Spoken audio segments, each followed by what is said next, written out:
What do you think is going to be different this time around, aside from higher production quality? What are you going to do to use the higher production quality to make the spectacle even bigger for your fans? So I think what we did with the first 2 or 3 legs, however you decide to carve up what we've done so far, is talk about a lot of the same subjects to a lot of different audiences. And we varied the style, the delivery, and some of the theatrics a little bit, but the core messages stayed relatively constant. We were talking about feminism, we were talking about the wage gap, we were talking about campus rape culture, we were talking about free speech on campuses. I did a little bit about Black Lives Matter. With the new resources we have available, I'm going to be addressing a much, much wider range of topics. From the fun, provocative things that make you think about how people and society and sexuality and gender and social constructs work. For instance, I've got a talk brewing. Why do lesbians fake so many hate crimes? We've done the research. It seems to be conclusive. Where there are fake hate crimes, there is almost always a lesbian. So it's the sort of thing that just sounds preposterously offensive and ridiculous and off the wall. But you look at the data and you start to think, oh my God, what's going on here? These interesting, uncomfortable, awkward truths that nobody else wants to talk about. Well, that's where I live, and I'm going to be engaged in a search for lots of them. And over the next couple of months, I'm going to take American campuses on that journey with me. We're going to be talking about race. We're going to talk about sexuality. We're going to be talking about politics. We're going to talk about economics. We're going to talk about foreign policy.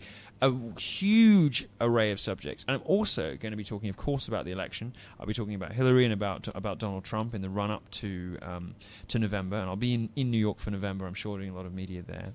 And finally, we'll be addressing a lot of controversies that have happened on campus in a more direct way than I've previously done on tour.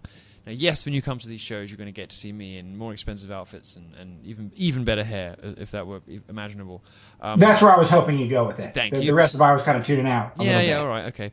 Even bigger and better hair. I've now come round to extensions. I had extensions put in for a photo shoot 2 weeks ago, and I have come to realise that if women can do it, I should be able to do it too. And there's no shame in anything Mariah Carey does, and she lives in them. So that I've opened up a brave new world of experimentation, of color, style, size, and fashion in my hair. You'll be seeing a variety of different experiments over the next 4 months.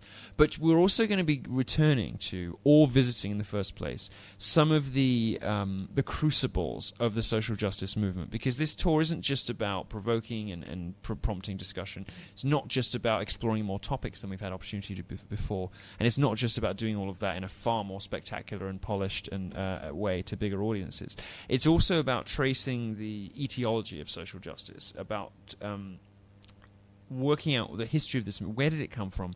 Why is it happening? Ultimately with a view to figuring out how to stop it.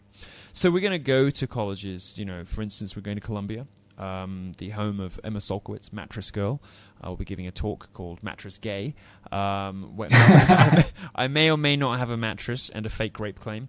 And we'll be talking about the 4, 5, 6 big cultural events that happened in American higher education over the last decade that gave rise to this movement, that gave credibility to it. So we're looking to go to La Crosse, UVA, all sorts of other schools, and there are new dates added all the time at dangerousfaggot.com. So you keep an eye on the website. If I'm not in your area, or I'm not going to your school, or you think there's a glaring omission, it's probably just that we haven't signed off the paperwork yet. There's loads being announced all the time. So keep an eye on the site, and we put all the ticket buying links on the site as soon as we're able to. There's a really interesting thing to be done on this tour, which is actually to sort of put together the history of this 2000s and 2010s campus social justice insanity. So I hope that the collected body of work, by the time we've done the end of this, and it's an awfully good fun, and it's silly and it's slapstick and it's camp, but there's going to be real good substance to these talks, and I hope that by the end of it, the sort of 40 talks together will represent a body of work that provides sort of the definitive history of social justice and why it's all bullshit.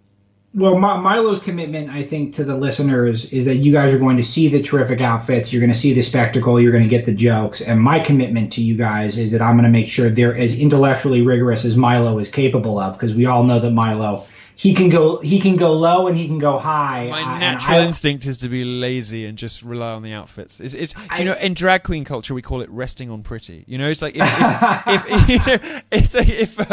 if a girl, if a guy makes a really beautiful woman, he doesn't have to try too hard with the outfit or the singing or the performance because he can just rest on pretty.